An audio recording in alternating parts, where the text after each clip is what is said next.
Aku share screen dulu. Soalnya tadi udah sempat dilihat belum? Udah Mas, Udah, kira-kira bisa jawab nggak? insya Allah bakal nanya. Wah, ya jujur ya, lebih mending lah ya daripada ngaku-ngaku bisa tapi belakangannya ngedrop. Ya nggak apa-apa. Jadi ini soal udah dari tahun 2019 dulu, soal ujiannya anak UI. Dan ini aku sempat bahas ada dua tipe soal sih, tapi aku coba bawa soal yang tipe B ini untuk yang tahun 2020. Pertama tuh, Bismillah kita coba aja mulai dari awal. Semisal kalau kita mau mengerjakan soal akuntansi, itu tuh kita harus pahami dulu kata pengantarnya. Keterangan dari soalnya itu seperti apa. Di sini itu dia ngasih keterangan. Bapak Lapi, dia itu baru membuka bisnis bengkelnya itu pada tanggal 15 September 2019. Berarti posisi kita sekarang bukan di Januari ataupun Februari, tapi di September. Septembernya lebih tepatnya tanggal 15. Tanggal 15 itu baru iya, baru buka bisnisnya. Periode akuntansinya itu berlaku untuk 1 tahun mulai dari 1 Januari sampai 31 Desember. Dan berikut adalah transaksi untuk periode berjalan. Nah, kita jangan keburu-buru juga. Ini kalau saranku, jangan terburu-buru langsung ngelihat ini tanggal 30 September, terus langsung bikin jurnal umumnya. Jangan. Kita lihat dulu secara keseluruhan. Oh, dia ada transaksi mulai dari 30 September sampai dengan 20 Desember. Terus kita lihat transaksi jurnal umumnya, sekiranya ada yang membingungkan atau enggak. Lihat dulu secara keseluruhan, itu namanya skimming. Singkat aja, terus kita lihat apa permintaan soalnya. Catatlah transaksi di atas ke dalam jurnal umum dan asumsikan halaman jurnal 01. Yang kedua, trial balance pada kertas kerja yang telah dipersiapkan. Yang ketiga, beberapa transaksi penyesuaian. Nah, itu ada 6 transaksi penyesuaian. Terus kita disuruh bikin jurnalnya apa? Terus yang keempat, lengkapi worksheet 8 ini worksheetnya untuk yang mahasiswa anak UI-nya itu ya. Di sini kita, karena kita bikin di lembar kerja kita sendiri, jadi kita nggak ngikutin worksheetnya mereka. Yang terus kelima, laporan keuangan. Oke, ini nanti kita susun. Yang keenam, jurnal penutup. Yang ketujuh adalah jurnal pembalik. Kemarin itu kita sebelumnya udah bahas mulai dari jurnal umum sampai adjusting entry. Dan janjiku kita memang di sini itu bakal lebih praktik soal. Dan kamu kemarin bilangnya bakal lebih banyak tanya. Nanti waktu kita udah mulai praktik soal siklus akuntansi ya. Jadi di sini langsung tanya aja. Semisal kamu ada nggak paham dari apa yang aku jelasin, sebelum aku lanjut ke bagian berikutnya, mending kamu langsung sela aja, langsung tanyain. Kenapa bisa kayak gitu, kenapa perhitungannya kayak gitu, kenapa jurnalnya kayak gitu, itu langsung tanya aja, aku nggak masalah. Oh iya. Oke, kita lanjut. Jadi di sini aku pakainya sebelah-sebelah Word sama Excel. Di sini kelihatan ya. Iya kelihatan Mas. Nah, karena ini kita itu praktik, aku di sini lebih ke ngebimbing aja sih ya, memandu. Kalau untuk jurnalnya, hampir seluruhnya aku bakal coba ngelihat kamu gimana. Jadi di sini langsung inisiatif aja. Misalkan aku tanya, ini jurnal tanggal 30 apa? Itu kamu langsung bilang aja, di debitnya ini, kreditnya ini, sebesar segini, segini, segini, segini. Semisal keliru, baru aku nanti koreksi. Oh iya. Oke. Yang pertama ya, kita masuk ke jurnal pada tanggal 30 September. Di sini aku udah bikin formatnya. Tinggal kita mengisikan akun, terus debit kreditnya aja, selesai. Nah, yang pertama, Bapak Lapi memasukkan uang pribadi sebesar 40 juta dan peralatan bengkel milik pribadinya sebesar 4.485.000 sebagai modal awal usaha. Di sini aku udah pernah contohin ya sebelumnya yang di jurnal umum waktu pembentukan usaha yang ingat yang muda capital, awan capital. Tapi di kasus ini pemilik modalnya cuma satu, yaitu Bapak Lapi. Berarti di sini Hmm. adalah perusahaan perorangan yang mana modalnya itu cuma dimiliki oleh satu orang. Kira-kira jurnalnya apa? Modal sama kas nggak sih Mas? Kasnya di mana dulu? Kasnya di debit Sebesar sebesar peralatan pribadi sembilan. 40. Itu ditambah nggak sih, Mas? Hmm? Yang peralatan bengkel milik Enggak, pribadinya peralatan itu nggak bisa kita anggap sebagai kas. Oh, jadi Jangan peralatan-peralatan ya. peralatan sendiri. Berarti 40 juta ya, Mas. 40 juta, benar. Debitnya cash sebesar 40 juta. Sekarang Terus ada modalnya modalnya, debit atau modal kredit? kredit. Kredit. Apa jurnalnya? Eh, kredit modal usaha Lapi Capital. Sebesar? 40 juta. Tapi di sini ada dibilang peralatan bengkel milik pribadinya itu Hmm. dimasukkan ke kantor sebagai modal awal. Ingat, seorang Hmm. pemilik modal itu nggak cuman cash doang yang bisa dimasukkan ke dalam usahanya. Waktu itu kayak aku pernah contohin, aku masukin cash, equipment, Mm-mm. building, vehicle. Bisa juga kan? Ya bisa. Berarti Nah, berarti di debitnya adalah peralatan equipment, peralatan. Maka total capital seluruh yang dimasukkan 44 44,485. 400. Ya. Oh iya, Paham sampai sini ya? paham. Nah, ini adalah jurnal pembentukan modal awal usaha perorangan. Semisal nanti kalau dia itu partnership ataupun persekutuan, berarti nanti kapitalnya ada dua, bisa jadi LAPI Capital sama IPAL Capital gitu. Tergantung, misalkan LAPI Capital dia berkontribusi berapa, IPAL Capital dia berkontribusi berapa, segitulah dicatat kapitalnya. Oh, Ngerti ya? ngerti. Oke, clear. Lanjut 14 Oktober. Bapak Lapi memberikan pekerjaan perbaikan ruangan kantor kepada kontraktor dan menerima kontrak beserta invoice sebesar yang invoice-nya itu 10.750.000. Jadi di sini si Bapak Lapi ini gara-gara baru buka usaha, dia mau renov nih. Dia panggil kontraktor. Dia suruh si kontraktornya ini untuk perbaiki si kantornya. Nilai kontraknya adalah 10.750.000. Itu pemahaman soalnya. Ya. Dari jumlah tersebut baru dibayar 20% tunai. Sisanya akan dibayar berdasarkan kemajuan pekerjaan. Hmm. Transaksi ini dicatat sebagai beban pemeliharaan ataupun maintenance expense. Ini renovasi. Kira-kira jurnalnya yang didebit apa? Yang di debit ya, Mm-mm.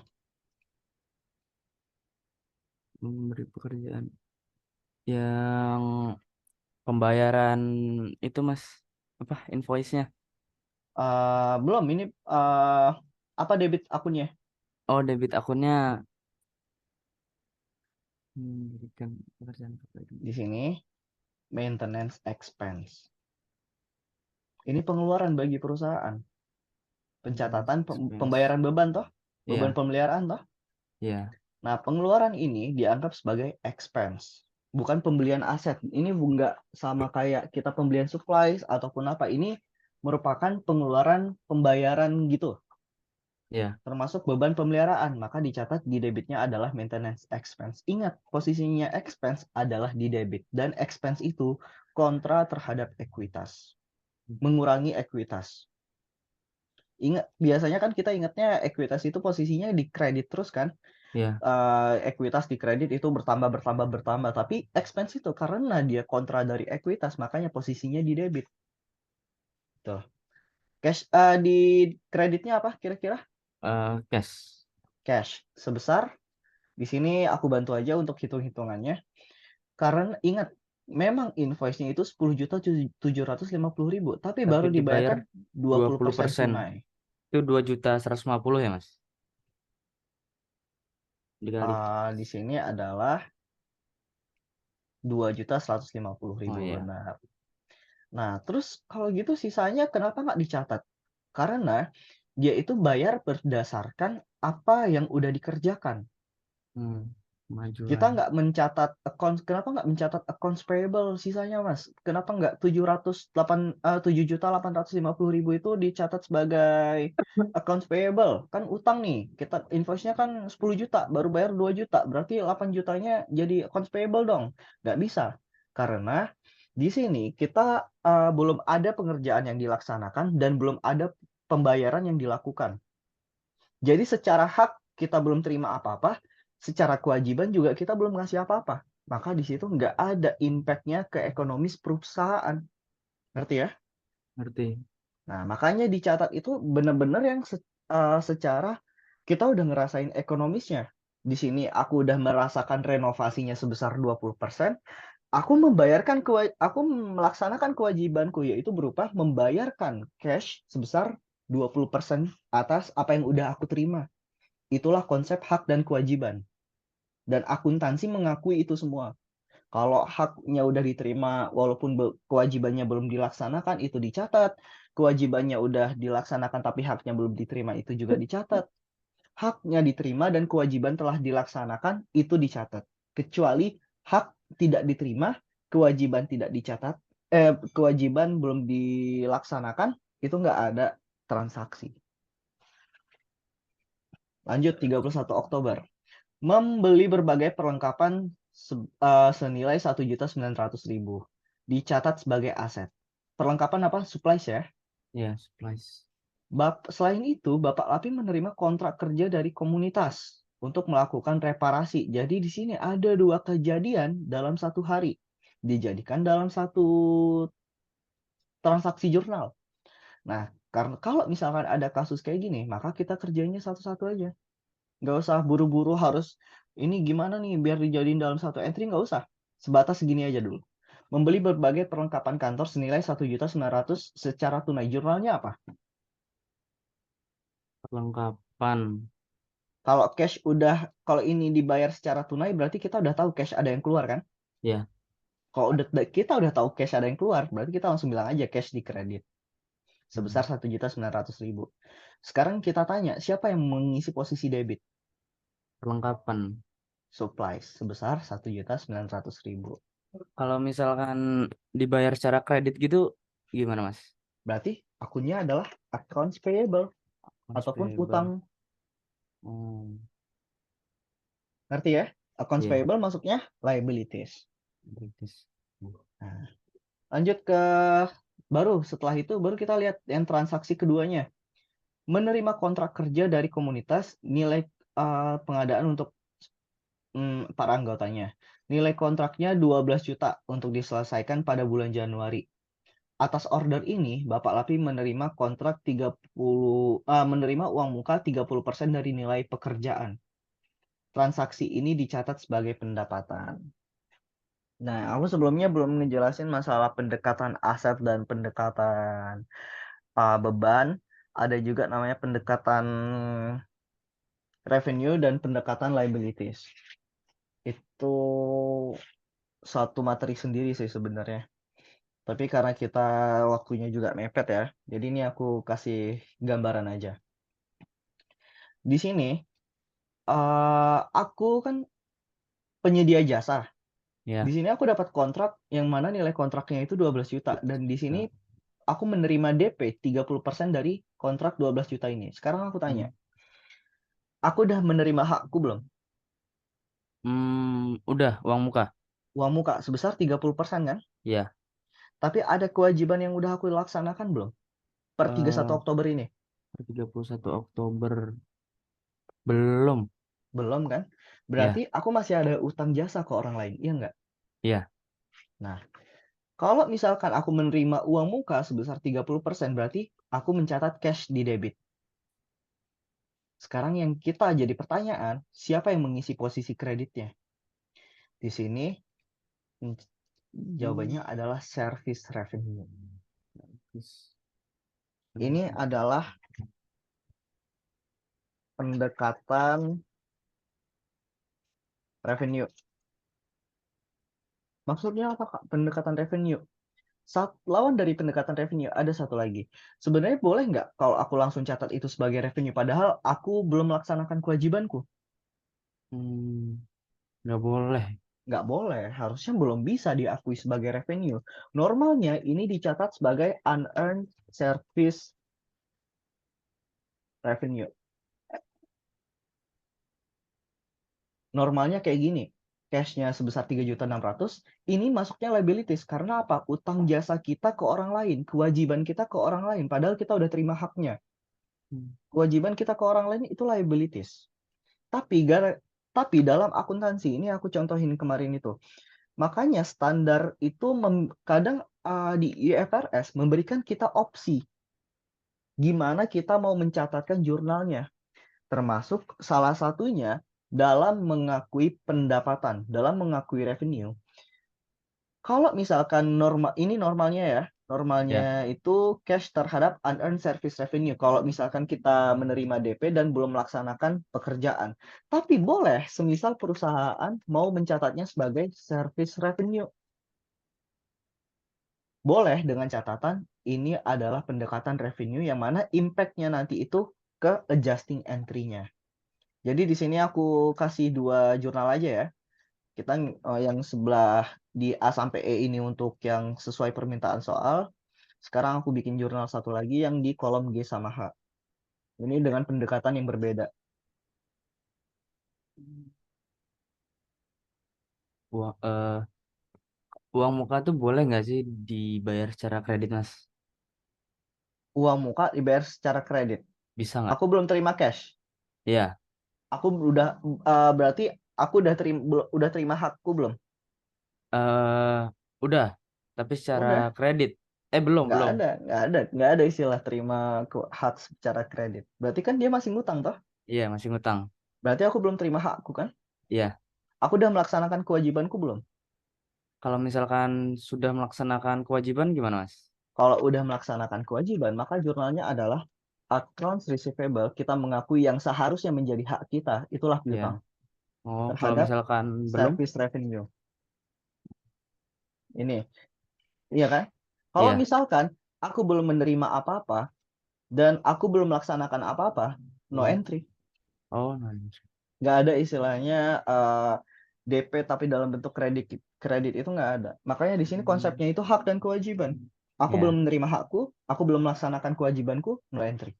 No entry. Misalkan Oke. kalau yang AR tadi terhadap service revenue, ini kasus di mana aku udah melaksanakan kewajiban, tapi belum menerima hakku. Iya. Cash terhadap unearned service revenue, aku udah menerima hakku, tapi aku belum melaksanakan kewajibanku. Hmm, Kayak gitu. Ngerti sampai sini? Ngerti, Mas. Nah, yang ini aku kasih keterangan ya. Ini yang kiri ini pendekatan revenue.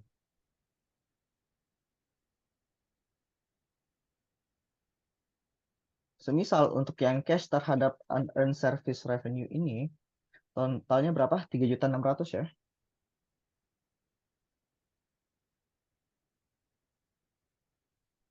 Ini adalah, nanti aku share juga kok ini Excel-nya. Oh, iya, Mas. Ini pendekatan liabilities. Ini normal. Normal. Kenapa aku bisa bilang ini normal dan ini nggak normal? Dia itu nggak normal.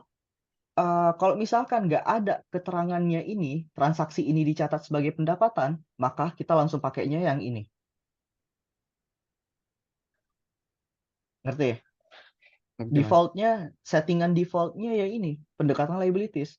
Tapi di sini perusahaan udah ngasih tahu asumsinya adalah transaksi ini dicatat sebagai pendapatan. Berarti kita tahu kalau perusahaan itu menggunakan pendekatan revenue. Kalau nggak ada keterangan ini, pakainya yang pendekatan liabilities. Ingat ya itu ya. Iya, Mas. Nah, sama juga di sini aku kasih keterangan contoh. Supplies ini ada dikasih keterangan dicatat sebagai aset. Ini normal.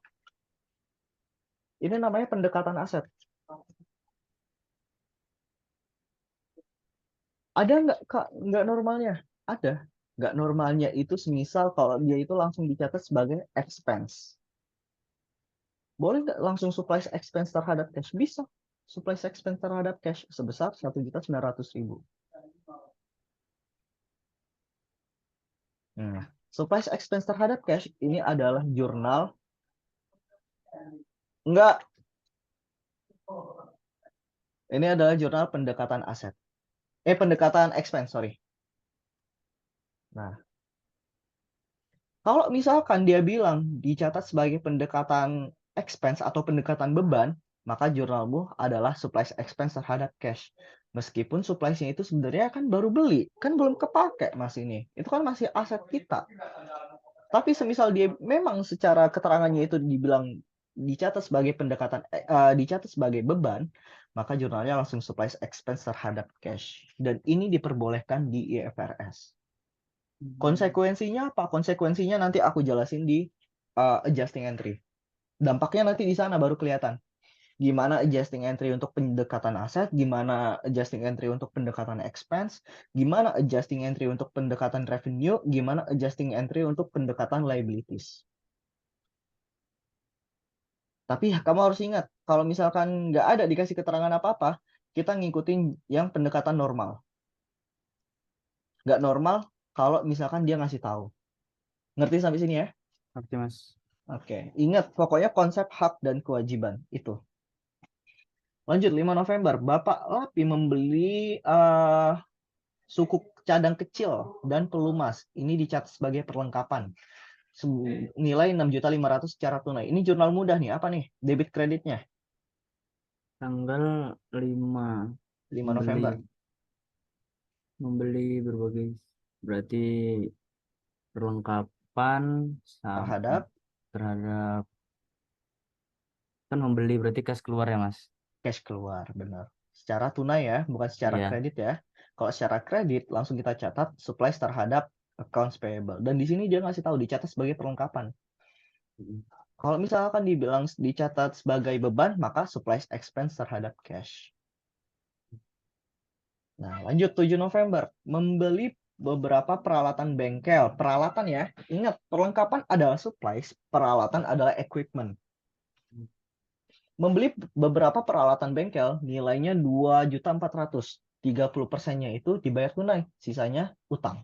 Apa jurnalnya? Berarti peralatan bengkel Di di debit debit, benar. Atau kita sebut sebagai equipment. equipment. Sebesar Sebesar tanggal 7 2.400.000, Mas. Nah, sekarang Terus kreditnya. Di sini kreditnya ada 2 akun nih, ya utang sama kas nggak sama sih, Mas? utang sama kas, benar. Kasnya berapa? Utangnya berapa? Kasnya 720, Utangnya? utangnya 1.680.000. Kamu pakai ini sekarang lagi pegang kalkulator. Iya, Mas. Ya, nggak apa-apa. Akuntansi emang harus pakai kalkulator. Maksudku ya bagus, hitung-hitunganmu cepat. Nggak harus aku suruh pakai kalkulator baru kamu ambil kalkulator. Bagus, nggak apa-apa. Ngerti kan? Itu tandanya berarti kamu ngerti. Nah, paham sampai sini ya? Paham, Mas? Oke, lanjut 20 November. Bapak Lapi menyelesaikan 50% dari nilai kontrak. Nah, ini ingat. Ini Yang merujuk ke tanggal 31 Oktober tadi. oh Awalnya itu iya, kita udah terima DP nih, 30%. 30%. Sekarang menyelesaikan 50% dari nilai kontrak. Bapak Lapi menerima tunai kekurangan pembayaran antara uang muka dan nilai pekerjaan yang selesai.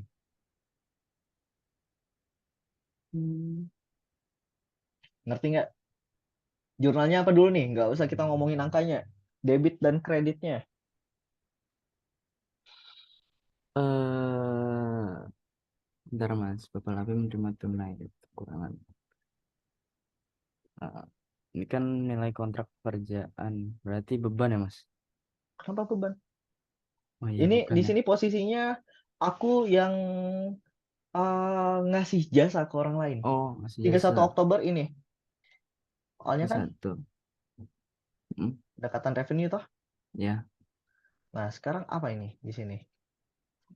Ini aku bantu aja ya. Ini agak rumit karena kamu belum familiar dengan pendekatan revenue dan liabilities tadi. Di sini adalah jurnalnya. Cash-nya di debit. Ingat, kata kuncinya adalah Bapak Lapi menerima tunai. Menerima uang tunai. Berarti kita langsung tahu ada cash di Cash debit. di debit. Atas dasar apa? Atas dasar jasa yang telah dilaksanakan. Di service revenue ya, Mas? Service revenue di kredit. Oh, Sebesar. Nah, sekarang baru kita ngomongin sebesar apa. Di tanggal 31 Oktober, itu ini tuh 30% toh. ya, Sekarang udah selesai 50%. ya. 30%-nya itu udah dibayarkan kan di 31 Oktober? Udah Udah, kita terima. udah Berarti yang belum kita terimanya berapa? 20%. 20% dari nilai kontrak. Nilai kontraknya 12 juta. Berarti cash yang diterima di sini adalah 20% dari 12 juta. 2.400.000 ya Mas. Iya. Ngerti kan? Ngerti? Nah, itulah konsep akuntansi. Enak kalau kamu paham. Nama akunnya Mas yang Nama kurang. akunnya masih belum familiar ya. Ya, Nah, dengan banyak latihan soal kayak gini nih, kamu ngomong bahasa Indonesianya, aku ngomong bahasa Inggrisnya. Jadi dengan kayak gitu tuh kamu bakal ngerti, bakal tertanam nanti. Lanjut ya, 30 November. nomor Membayar gaji karyawan 950.000 dan beban air, listrik, dan telepon 600.000. Memutuskan untuk menyewa satu rumah di sebelah lokasi bengkelnya dan membayar sewa senilai 650.000 per bulan untuk masa 12 bulan. Nah, ini dikasih keterangan, dicatat sebagai expense. expense. Expense tuh. Ingat, dicatat sebagai expense itu dia pendekatan yang nggak normal. Karena normalnya itu dicatat sebagai aset. Set. Ya. Nah, tapi karena di sini dikasih keterangan dicatat sebagai expense, oke, kita ngikutin gimana dia. Di sini aku bantu aja. Eh, di sini sama kayak tadi ya, ada Ya. dua transaksi dalam satu tanggal. Kita selesaiin yang ini dulu. Bayar Membayar gaji gaji karyawan, karyawan. beban air, listrik, dan telepon menggunakan cash. Di sini Ya. nggak ada ya, kalau bayar itu pasti pakai cash ya, nggak ada istilah hutang. Maka jurnalnya adalah ini mudah.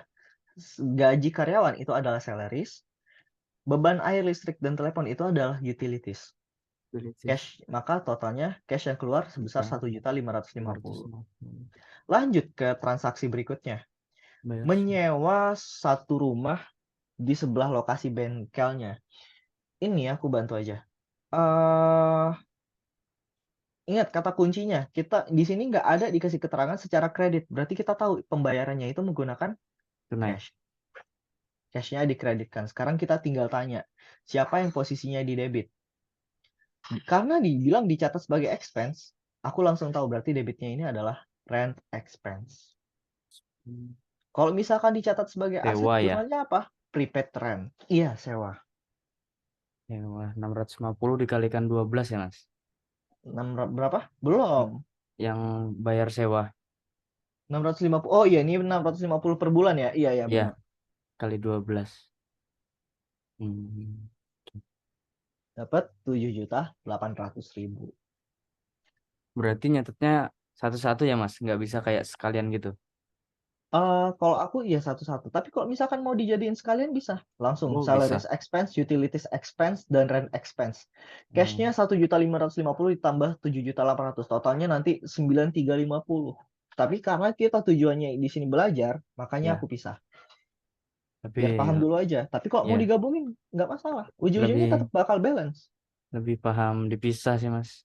Nah, itu. Ngerti ya sampai sini ya? Ya ngerti. Ingat, ini rent expense adalah pendekatan beban. Pendekatan beban. Kalau misalkan Beban. pendekatan aset, apa jurnalnya? Dicatat, misalkan dikasih keterangan, dicatat sebagai aset. Apa jurnalnya? Pendekatan. Ya. Rent expense, bahasa Indonesia beban sewa. Oh beban sewa. Tapi kalau aset, kalau dia itu masih dalam bentuk aset, namanya sewa yang dibayar di muka atau prepaid rent. Veteran. Semua akun prepaid yang awalannya prepaid ini masuknya aset. Kenapa maksudnya prepaid itu gimana? Dibayar di muka. Aku bayar sewa nih 650.000 untuk 1 tahun ke depan. Aku langsung bayar 7.800.000. Mm-mm. Aku udah merasakan manfaat dari sewanya belum? Semua ya Mas. Mm-mm. Aku bayar Udah 7.800.000 untuk 1 tahun ke depan. Aku udah merasakan belum sewanya? Selama 1 tahun itu udah aku rasain belum? selama Udah aku satu lewatin tahun belum? udah. Belum dong. Di sini kan untuk 1 tahun ke depan. Oh tuh 1 tahun ke Dia depan baru mau nyewa, belum, bukan baru bukan mau, membayar sewa, baru mau. Berarti baru belum mau, dia belum. udah membayar tapi belum merasakan.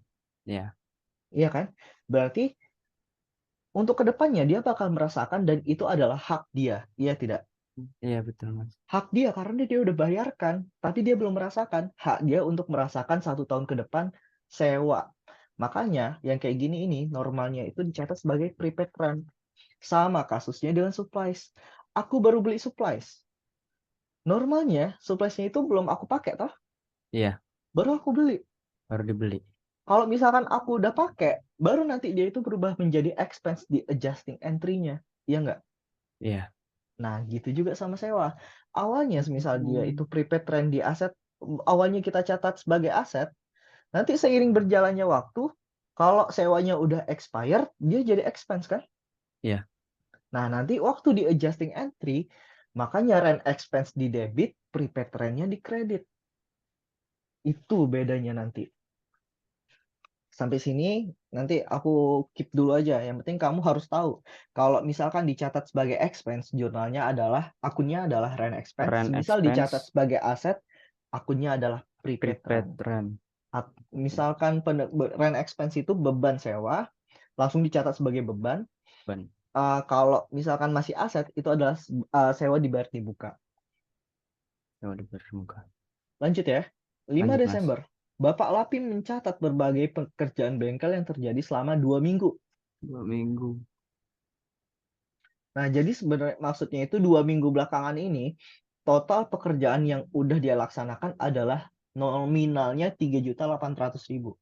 Tapi dari nominal 3.800.000 ini, baru 90% yang udah terbayar tunai. 10 Hmm. persennya masih terhutang. Di sini fokus ke ini dulu aja. Ini Terus dua, ke dua transaksi soalnya. terutang. Iya Mas. Nah, berarti jurnalnya apa? Debitnya apa? Hmm. Mencatat berbagai. Terus. Dia udah melaksanakan dia udah melaksanakan nih, udah memberikan jasa ke orang lain, udah melaksanakan kewajibannya. Berarti Dan nominal ser jasanya itu 3.800.000. Service revenue service revenue di di ini kan kita yang bayar orang ya Mas? Apa orang enggak, bayar? kita kita itu Oh, kita jasa menerima. ini, Kita Bapak menerima Lapi ya. ini, kita menerima. Bapak Lapi ini Berarti adalah orang bengkel. cash Kita debit ngasih jaka cash di debit sebesar. sebesar di eh itu digabung ya Mas sama 10%. Nah ini, sampai sini ini masih satu jurnal. Berarti debitnya ada dua sebenarnya. Di sini aku kasih clue, debitnya ada dua. Tapi kamu Oh, gak usah buru-buru ini dong. Langsung ngitung-ngitung itu ribet. Kita udah tahu, kata kuncinya, total nilai jasa yang udah dilaksanakan itu 3.800.000. Catat dulu aja kreditnya, tiga oh, juta delapan ratus. Nggak usah enggak. buru-buru debit dulu baru catat kreditnya, nggak usah. Kalau kita udah tahu, misalkan cash keluar, langsung cash dikreditkan 7.800.000. Sekarang kita tinggal cari tahu siapa di debit. Nah, sekarang aku tanya, sekarang siapa di debit? Dari 3.800.000 ini, 10%-nya itu masih terhutang. Cash di debit sama Cash di debit sebesar, cash di debit sebesar 3.420 ya Mas? coba kita lihat, aku juga. Ya, benar. Oh, iya. Sekarang apa satunya lagi di debit? Ini kan belum Utang, balance nih kan? utang ya Mas? Kenapa aku utang? Aku ngasih jasa ke orang, aku malah ngutang ke orang lain. Iya ya. Dari jumlah ini sebesar Berarti 10% namanya, masih kamu kebalik sama nama akunnya. Piutang. piutang, Piutang. piutang. Piutang itu adalah suatu hak yang Hmm. belum aku terima. Orang punya utang ke kita ya Mas? Orang yang punya utang ke kita. Oh Kalau iya, aku punya utang ke piutang, orang, itu namanya utang. utang. Ngerti kan? Ngerti, ngerti. Nggak mungkin kita ngasih jasa ke orang lain terus kita malah ngutang ke dia kayak, ini aku udah bayar, udah bengkel nih, udah aku benerin motornya. Apa aku nggak bisa bayar ya? Nanti minggu depan aku bayar kan nggak mungkin. Iya. Nah, gitu konsep konsep Orang dasar logikanya. Konsep utang piutang kayak gitu. Ngerti ya sampai sini ya? ngerti Mas? Selesai satu akun. Nah, baru masuk ke transaksi yang kedua. pada tanggal ini juga menarik uang sejumlah 2 juta untuk kepentingan pribadi. Ingat, ada asumsi di akuntansi yang mana perusahaan itu adalah entitas sendiri yang terpisah dari kepemilikannya. Jadi nggak bisa dicatat harta yang milik si Pak Lapi ini sebagai hartanya bengkel tuh nggak bisa. Misalkan maksudnya kayak apa? Pak Lapi ini mesti punya HP. HP itu Ya, adalah aset. Tapi asetnya siapa? Asetnya Pak Lapi atau asetnya bengkel? Sepak Lapi. Aset Pak Lapi. Bisa nggak kita menjual HP ini atas nama bengkel? Nggak bisa. Nggak bisa. Nggak bisa. Itulah yang dimaksud dengan entitas terpisah. Walaupun bengkelnya itu punyanya Pak Lapi, kita jual HP ini atas nama bengkel nggak bisa secara akuntansinya. Memang secara teknisnya bisa. Aku langsung kayak, oke, ini masuk nih ke HP, aku anggap sebagai HP-nya bengkel. Terus besoknya aku jual. Yang jual dari di kwitansinya itu nama bengkelnya, bukan Pak Lapinya. Secara teknisnya memang bisa. Tapi kita ngikutin kaidah standar akuntansi yang benar. Ngerti ya? Ngerti, Mas? Nah, maka di sini ingat, ternyata di sini pada tanggal ini Pak Lapi menarik uang 2 juta untuk kepentingan pribadi. Dibuka itu kasir bengkel, diambil 2 juta untuk kantong pribadinya Pak Lapi, bukan untuk kepentingan bengkel, bukan untuk bayar membeli supplies, bukan untuk membeli equipment, tapi buat kepentingan pribadinya, isi pulsa, top up. Berarti ini adalah jurnalnya. Ingat, kas dari perspektif perusahaan, ingat perspektifnya, entitasnya.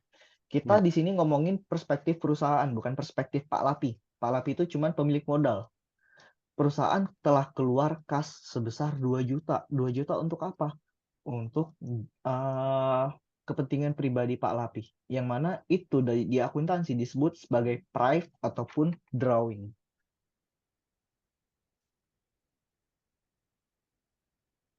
Jadi dari perspektif perusahaan, cashnya keluar nggak? dari perusahaan. Dari perspektif perusahaan, Pak Lapi ini narik ambil duit perusahaan nih. Dari perspektif perusahaan, cashnya berkurang kan? Iya, berkurang karena Nah, udah itulah diambil. kenapa cashnya dikredit. Karena kita ngelihat dari perspektif entitasnya perusahaan. Ngerti nggak sampai sini? Ngerti, Mas? Nah, price ini konsepnya dia perlakuannya sama kayak expense. Dia itu sama kayak, kalau misalkan di perusahaan korporasi, price ini diganti namanya dividen. Kalau di perusahaan korporasi yang permainannya itu di share capital ordinary ataupun saham kayak gitu, nggak ada istilah price, nggak ada istilah capital, adanya share capital ordinary untuk modal dan dividen untuk pembagian hasil usahanya kepada investor-investor. Konsep yang sama, nama akun yang berbeda. Kita lanjut dulu aja ya. Lanjut. Nah, ini kurang lebih konsep gambarannya untuk kasus yang tanggal 5 Desember ini.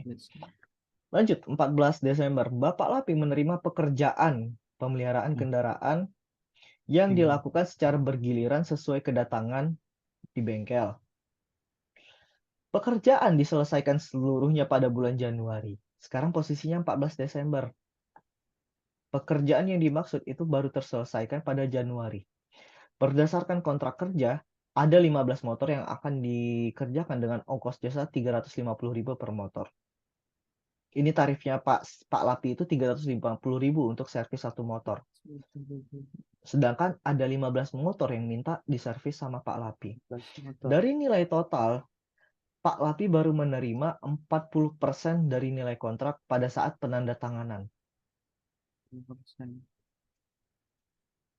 Transaksi ini dicatat sebagai pendapatan. Nah, ini Pendapatan ingat, berarti normal di sini aku gambarin kasusnya. Aku menerima DP, DP. DP dari tapi 40% itu. dari total keseluruhan nilai kontraknya. Udah ada hak yang aku terima belum? Eh udah yang menerima Udah, 40% itu, Mas. 40% dari nilai kontrak. Udah Ya. ada kewajiban yang aku laksanakan belum? Eh Belum Belum, selesai, karena baru berselesainya. tanda tangan kontrak dan Ya, baru bayar DP. Belum ada satupun motor yang dilaksanakan, belum ada satupun motor yang diperbaiki. Sedangkan kontraknya itu meliputi 15 motor. bekas motor Nah, sekarang berarti kita cari tahu dulu nilai kontraknya itu berapa sih? 15 dikali 350.000. 350. Berapa nilai kontraknya? 5.250.000. 52.50.000 ya. Ya, 52.50.000 ini, tapi aku baru terima DP-nya berapa? 40%. 40% dari 52.50.000 ini. Berarti berapa cash 2 di juta, debitnya? 2.100.000. 2.100.000. Sekarang yang di kreditnya, karena harusnya kan gara-gara aku belum melaksanakan apa-apa, harusnya aku catat sebagai unearned service revenue sebesar 40% tadi. Karena itu kan kewajibanku untuk menyelesaikan. Tapi di sini gara-gara dibilangnya dicatat sebagai pendapatan, maka aku langsung catat dia sebagai service revenue sebesar nilai yang sama, 40%. Terus 60%-nya nggak dicatat, Mas. Enggak, 60%-nya nggak dicatat karena apa? Karena aku belum menerima pembayaran apa-apa, belum menerima hak, dan aku belum melaksanakan apa-apa, belum melaksanakan kewajiban. Nggak ada hak, nggak ada kewajiban, itu nggak perlu dicatatkan. Berarti yang menjadi fokusan kita adalah 40%-nya, dibatasin di situ. Nah, 40%-nya itu kita udah tahu. Karena DP berarti kita menerima cash. Cash kita debitkan sebesar 2.100.000. Sekarang, ini yang menjadi pertanyaannya Awan, kenapa service revenue? Service revenue itu kan harusnya akun yang dipakai kalau kita udah melaksanakan Sudah kewajiban melaksanakan. kita. Nah, Sebelum ya. harusnya kan karena belum melaksanakan, harusnya kan tadi kayak aku bilang, unearned service revenue. Ini kan. Ya. Nah, harusnya ini jurnal normal untuk jurnal DP, down payment. Hmm. Tapi karena standar akuntansi membolehkan unearned service revenue itu langsung dicatat sebagai service revenue, maka di sini langsung service revenue. Ini dicatat sebagai pendekatan revenue atau pendekatan pendapatan. Revenue itu pendapatan. Ngerti Oke. sampai sini ya? Ngerti, Mas. Oke, nanti waktu aku udah jelasin konsekuensinya di adjusting entry, kamu bakal paham dampaknya itu apa. Kalau misalkan pakai pendekatan aset, apa dampaknya kalau pakai pendekatan revenue, pendekatan expense, dan pendekatan liabilities. Cuman ada 4 pendekatan ini kok.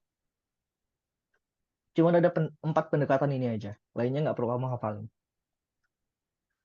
Lanjut, 20 Desember. Bapak Lapi mendapatkan pinjaman kredit untuk usahanya dari bank sebesar 18 juta dengan tingkat bunga 6% per tahun, PA per annum, per annual. Dihitung dari saldo awal, cicilan dan bunga mulai dibayar bulan depan.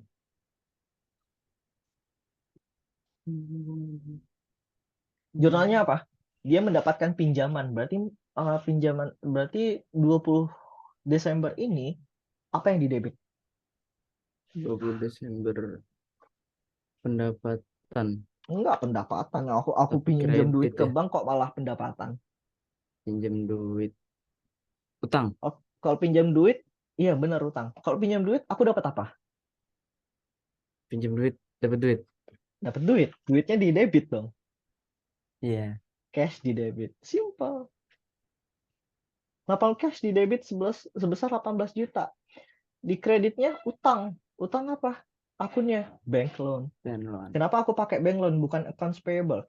Karena accounts payable itu untuk utang biasa, utang yang nggak ada masih dalam jangka waktu yang dekat, nggak ada nominal bunga di dalamnya, itu pakainya accounts payable. Kalau bank loan ini bisa apa ya? Bisa long term accounts payable, bisa notes payable bisa. Di sini aku pakai aja notes payable. Atau akun yang berbentuk notes, bukan akun. Accounts payable yang berbentuk notes. Notes itu apa? Kertas, secari kertas. Kertas itu menentukan besaran tanda kalau kita itu udah berhutang. Dan di kertas itu juga nanti ada ditulis nominalnya berapa dengan tingkat bunganya berapa. Ditandatangani oleh debitur dan kreditur. Debiturnya di sini adalah bank, krediturnya adalah si Pak Lapi ini. Hmm. Ya nggak sih, atau kebalik ya istilahnya. Debiturnya kayaknya Pak Lapi, ya gitulah pokoknya. Nanti Mas, coba aku cari. Gimana? itu kan cash tuh uang tunai ya. Mm-mm. Tapi di sini mendapatkan pinjaman kredit itu maksudnya gimana, Mas? Mendapatkan pinjaman kredit. Berarti secara kredit ya? Jangan terkecoh dengan kata kreditnya. Oh, Kalau mendapatkan pinjaman, udah pasti itu kredit. udah pasti itu kredit. Udah pasti itu kredit. Kredit ini cuma memperjelas saja. Sebenarnya nggak ada kredit ini, kita juga bakal bisa memahami kalau ini sebenarnya transaksi kredit, ya nggak? Iya. Nah, Oh, jadi jadi jangan terkecoh diperjelas aja ya. dengan ada kata kredit. Oh, Kan nggak mungkin misal kamu mikirnya accounts iya. receivable terhadap notes payable. Itu jurnal apa? Aku Iya. menerima piutang dan aku menerima utang. Oh, kalau oh iya, tak agak terkecoh. Nah, jangan terkecoh. Kita emang tahap pertama dalam siklus akuntansi itu identifikasi dan itu yang paling penting. Hmm. Karena semisal kamu keliru dalam identifikasi, kamu keliru dalam jurnal umumnya. Kamu keliru dalam jurnal umum, keliru ke depannya. Keliru dalam posting, keliru dalam adjusting. Jadi identifikasi itu konsep paling dasarnya dan itu untuk bisa dengan benar mengidentifikasi suatu transaksi itu dibutuhkan logika, kemampuan berpikir yang tepat. Hmm. Makanya dari tadi itu aku ngasih dengan bahasa yang lebih teknis, yang lebih lazim di lapangan, yang lebih mudah untuk dipahami. Biar apa? Biar ngerti logiknya. Ngerti sampai sini? Ngerti, Mas? Nah, di sini ada keterangan. Biasanya itu kalau misalkan ada bunga, kita kasih keterangan. Interestnya itu 6%. 6% Per tahun ya. per 6% tahun. itu bukan per bulan.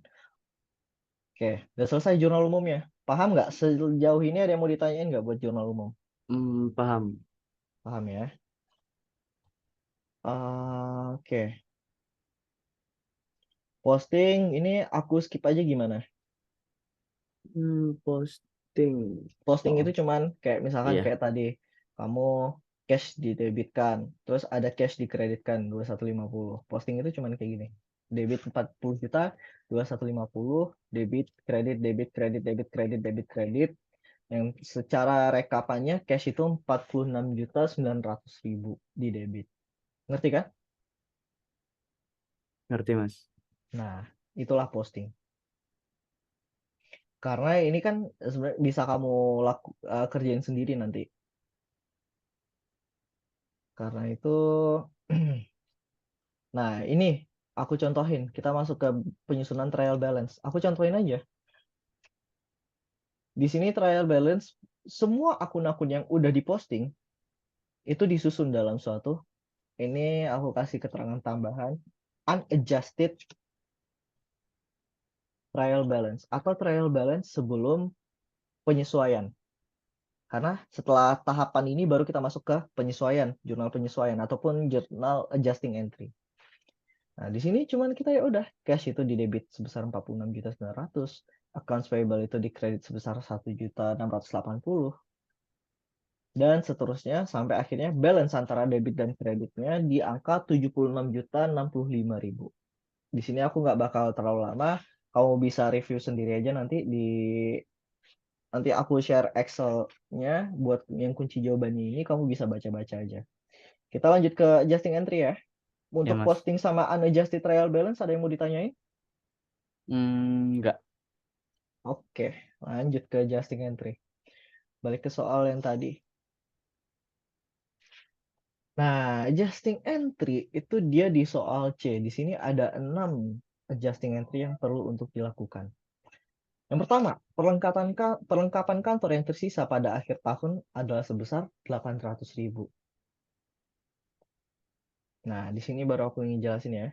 Yang masalah pendekatan pendekatan apa tadi namanya? Pendekatan revenue sama pendekatan expense ini aku capture aja.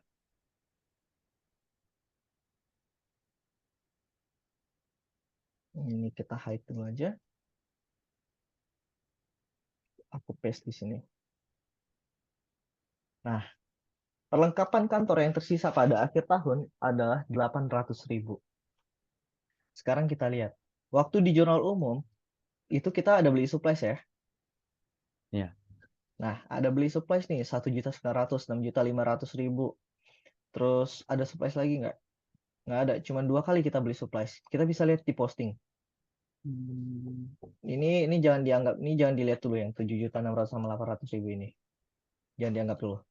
Fokus yang aku blok aja. 1.900.000 tambah 6.500.000 selama jurnal umum, total supplies-nya itu terakumulasi 8.400.000.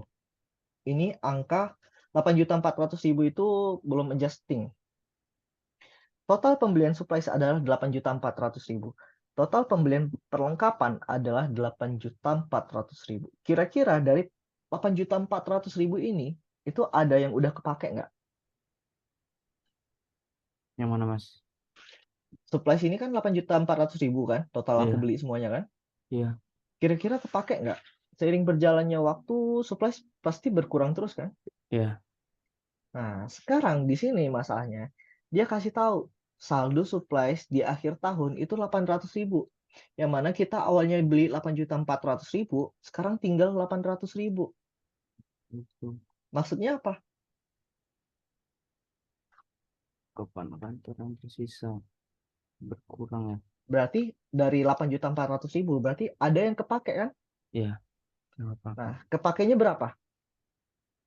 Dari 8.400.000 bisa sampai 800.000 itu kira-kira udah kepake berapa suppliesnya? 8.400.000, Dikurangi 800.000. 800.000,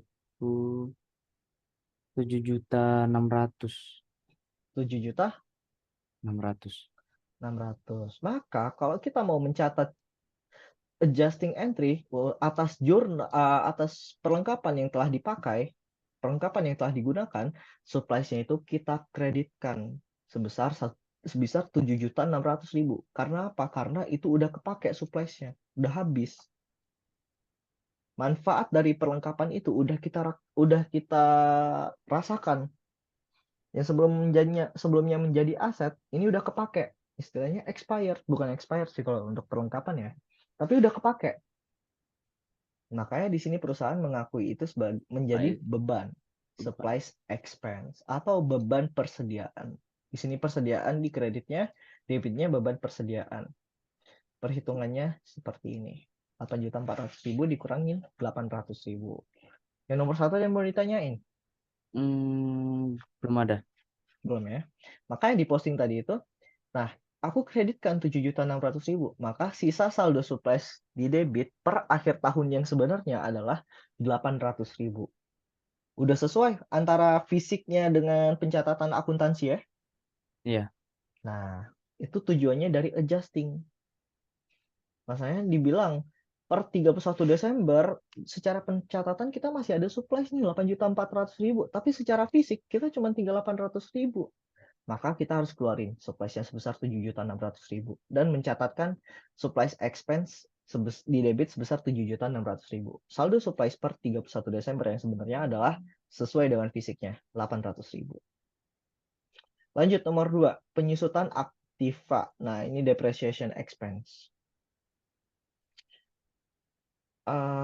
Awalnya itu ingat ya, adanya equipment itu cuman di waktu kita penyetoran modal utama sama ada yang kita baru beli. ya. Sekarang posisinya 31 Desember. 1 Desember. 31 Desember, akhir tahun. 30 September sampai 31 Desember itu udah berjalan berapa bulan? 30 September. 30 September atau disebut juga akhir September sampai akhir Desember itu udah berjalan berapa bulan? 3. Berarti akhir Oktober, akhir November, akhir Desember. Berarti udah 3 bulan ya. Ya. Berarti udah tersusutkan 3/12. Itu untuk yang equipment yang disetorkan sebesar 4.485 ini. Ada lagi nih, dibelinya awal November. 7 November itu diasumsikan menjadi awal November. Itu udah berjalan berapa bulan sampai akhir Desember? Sebulan? Enggak, awal November. Awal November, November. Awal November ke akhir November itu 1 bulan. Akhir November ke akhir Desember itu 1 bulan. Berarti ada total udah berjalan 2 bulan. 2 bulan. Nah, ini istilahnya di akuntansi ya, kita itu harus pakai asumsi. Semisal masih dia itu di bawah tanggal 15, itu diasumsi, diberatkan ke awal bulan. Awal bulan.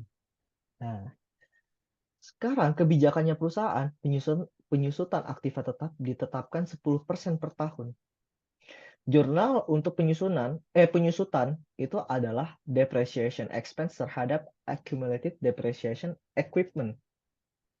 Ada nanti ada building, ada nanti yang vehicle juga ada. Semisal kalau memang dia itu punya aktiva tetap, aset tetapnya.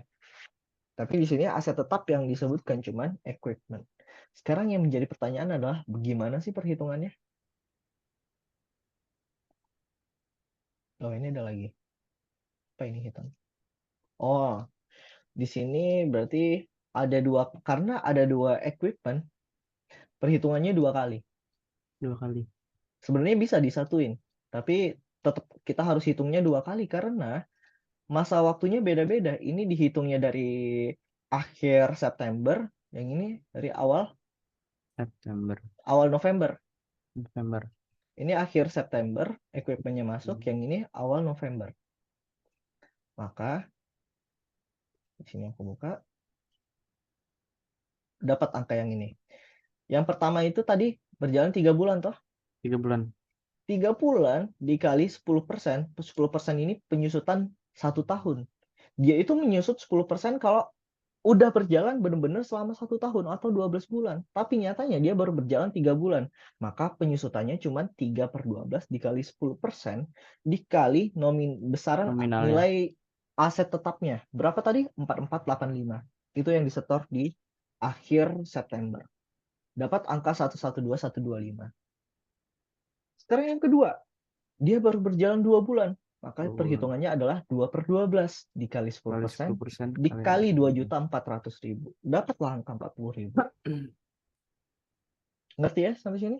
Ngerti, Mas. Oke. Lanjut. Bapak Lapi sudah harus memperhitungkan bunga atas pinjaman bank. Asumsi 1 tahun sama dengan 360 hari dan 1 bulan sama dengan 30 hari. Nah, ini ada asumsi ini. Ini yang namanya sebagai asumsi-asumsi di lingkup akuntansi ya. Sekarang lihat, kita balik lagi ke soal jurnal umumnya. Awalnya itu dia bertransaksi pada tanggal 20 Desember. Sekarang 31 Desember. 30 Desember ya, karena Desember. asumsinya 3 sampai 30 hari doang. Iya. Berarti udah berjalan berapa hari? 20 ke 30. 20 ke 30, 10. Berarti bunga yang bisa diakui itu adalah di sini aku kasih aja akunnya. Jurnalnya adalah interest expense terhadap interest payable. Aku kasih jelasin hitung-hitungannya aja dulu. 10/360 karena dia baru berjalan 10 hari dari 360 hari yang dalam waktu 1 tahun. Bunganya itu kan 6% ini untuk 1 tahun. Iya. Nah, maka hitungannya adalah 10/360 dikali nominal utangnya tadi 18 juta. Dapatlah angka 30.000. Tapi di sini bapaknya kan cuman mengakui berapa besaran bunga yang harus dibayarkan. Karena itu kan bunga yang harus dibayarkan, itu kewajiban bukan? Bunga yang harus dibayarkan kewajiban. Kewajiban. Bapaknya harus bayar utang, bapaknya juga harus bayar bunga. Maka, tapi karena di sini statusnya bapaknya cuman mengakui utang, mengakui bunga, mengakui beban, di sini belum ada cash yang keluar. Karena ini bukan jurnal pembayaran utang, cuman pengakuan atas interest tersebut. Makanya jurnalnya interest expense terhadap interest payable. Di materi kemarin itu apa namanya? Adjusting entries tapi yang accrual. Belum ada keterlibatan cash di dalamnya. Deferrals itu udah ada keterlibatan cash di dalamnya. Lanjut nomor 4 ya. Iya. Nah, Bapak Lapi melakukan penyesuaian terhadap beban sewa ruangan. Nah, sekarang kita ngerujuk lagi ke jurnal umumnya. Jurnal umumnya di sini yang sewa ruangan itu di rent expense ini ya. Ini di tanggal 30 November, akhir November. Sedangkan soalnya tadi itu 30 November. Dia membayar sewa 650.000 untuk 12 bulan. Dan pendekatannya adalah pendekatan expense. Nah, di sini aku ngejelasin. Ini waktu diposting kan, waktu di jurnal umum dia catatnya sebagai apa? Rent expense kan? Iya. Sebesar 7.800.000. Padahal dia belum merasakan manfaat dari sewanya. Harusnya itu dicatat, normalnya itu dicatat sebagai aset, yang mana itu pendekatan aset, tapi di sini dia langsung mencatat sebagai beban, mencatat sebagai expense. Maka kalau perusahaan itu mencatat awalnya sebagai expense, adjusting entry itu mencari berapa yang masih menjadi aset. Kalau awalnya itu dia menggunakan pendekatan expense, maka di adjusting entry-nya itu perusahaan akan mencari berapa yang masih menjadi aset. Di sini kita contohin kasusnya tadi, 650.000 per bulan. Udah berjalan berapa lama? 650.000 per bulan. Masa sewanya 12 bulan. Udah berjalan berapa lama dari 30 November sampai 30 Desember? Sebulan. Baru 1 bulan kan? Ya. Dia masih ada hak untuk masa sewa tersebut sebesar 12 bulan pada tanggal 30 November. Dan dia sekarang udah merasakan 1 bulan. 1 bulan ini udah expired nggak? 1 bulan sudah apa, Mas? Udah menjadi expense. Udah. Udah kepake kan? 1 bulannya udah Udah. kepake kan? Udah. Berarti yang masih menjadi hak dia berapa bulan lagi? 11. 11 bulan lagi. Itu yang namanya mencari berapa yang masih menjadi aset. Maka di sini kita debitkan prepaid rent sebesar berapa? 11 bulan yang masih menjadi hak kita dari 12 bulan ke total seluruh sewanya dikali 7.800.000 tadi. Beda kasusnya. Kalau misalkan awalnya itu dia mencatatnya sebagai aset, surplus ini kan pendekatan aset kan? Ya. Nanti di adjusting entry, maka dia akan mencari expense-nya berapa. Nah, inilah. Ini jurnal penyesuaian. Kalau misalkan di jurnal umumnya itu dia pendekatan aset, maka waktu di adjusting entry-nya, dia mencari berapa yang udah kepake atau berapa yang sudah menjadi expense. Tapi kalau misalkan di jurnal umumnya dia langsung mencatatkan sebagai expense, di adjusting entry-nya, dia mencari berapa yang masih menjadi aset. Yang masih menjadi aset, yang masih menjadi hak dia, itu adalah 11 bulan dari 12 bulan keseluruhan haknya, masa sewanya. Ngerti nggak sampai sini? Ngerti, Mas? Nah, itu perbedaan antara adjusting entry untuk pendekatan expense dan pendekatan revenue. Nomor 5. Pihak kontraktor melaporkan bahwa pekerjaan telah berjalan senilai 80% dari nilai kontrak. Bapak Lapi menerima invoice atas kemajuan pekerjaan namun belum membayarkan tagihannya. Ingat, ini nomor 5 ini merujuk ke soal yang pada 14 Oktober.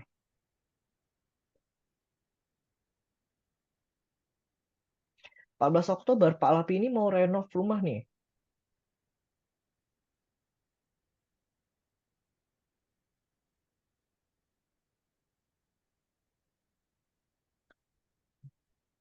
Tunggu, aku mau nanya ke kamu. Ini kan kalau yang dari Eduvio, nanti aja deh. Nomor 5 kita skip dulu aja. Lanjut nomor 6. Bapak Lapi telah mengerjakan 10 dari 15 motor geng motor Adem, sedangkan pekerjaan itu masih tersisa 25% 25%. dari nilai kontrak.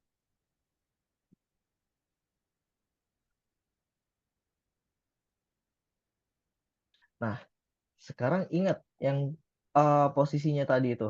Kita mengakui berapa, semisal kita ada hak yang memang harus kita akui, kita akui. Semisal ada kewajiban yang harus kita akui, itu kita akui. Ya. Sekarang nomor 6 ini merujuk ke soal yang 14 Desember. 14 Desember. Di situ dia menerima kontrak untuk perbaikan 15 motor. Yang Iya. mana nilainya itu 350.000 per motor dikali 15 itu kita jurnalnya 2 2 juta juta 100. ini bukan ya? Yang 5 juta tadi, Bukan. Mas. 2.100.000 itu 40%-nya. Oh iya, Kalau keseluruhan nilai kontraknya berarti 350.000 kali 12. dikali 15. Ya, kali 15. 350.000 dikali 15 itu 15. dapat 5, 5250. 52, Segini 50. nilai kontraknya. Ya. Nah, sampai per akhir 31 Desember, dari 14 Desember sampai 31 Desember, ternyata tinggal 25% lagi yang belum terselesaikan. Berarti di sini Pak Lapi udah melaksanakan kewajibannya sebesar 75%, tujuh ya puluh enggak? lima persen ya. Nah, maka di sini jurnalnya di sini nggak ada cash ya, accounts receivable terhadap service revenue. Kenapa bisa 1.400.000? 5250 tadi.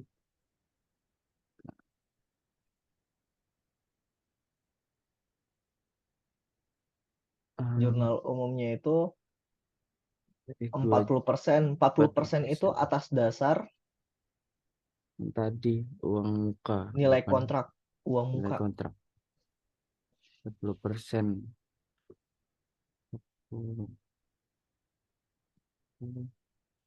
Awalnya Eh, itu di jurnal umum dicatat cash terhadap service revenue Service dua revenue juta seratus ribu. ya Nah, 40%. kalau misalkan awalnya itu dia mencatat sebagai pendekatan revenue, maka di adjusting entry-nya dia akan mencari berapa yang masih menjadi kewajibannya. Hmm. Kayak gitu tadi. Kalau misalkan yang aset, pendekatan aset, dia mencatat jurnal umum, maka di adjusting entry-nya dia mencari expense. Kalau Ya, misalkan di jurnal umumnya dia catat expense, maka di adjusting entry-nya dia mencari aset. ya. Nah, sekarang pendekatan revenue. Dia mencatatnya itu sebagai revenue, berarti di adjusting entry, dia mencari berapa yang masih menjadi kewajiban dia. Nah, sekarang di sini aku kasih catatan aja nih.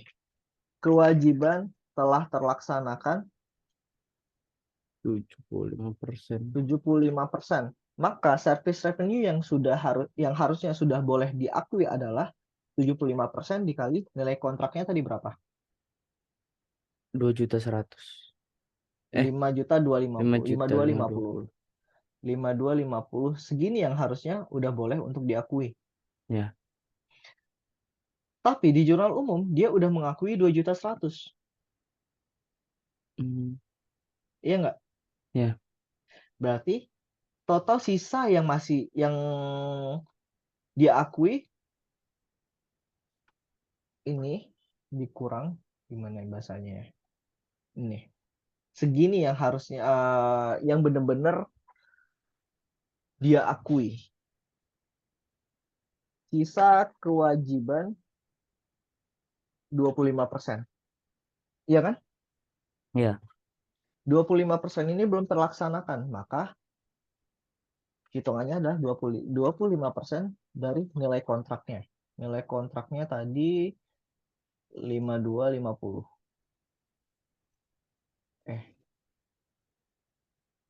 Kali 5250 ini. Segini yang masih menjadi kewajibannya yang harus dia laksanakan. Ya aku nggak tahu ini kenapa 4 kali 350. Keliru nih. Nah ingat sekarang itu jelasin ya. 5 sama 6 ini baiknya agak panjang sih pembahasannya. Nah saya sekarang udah jam setengah 9 dan aku ada janji sama temanku habis ini.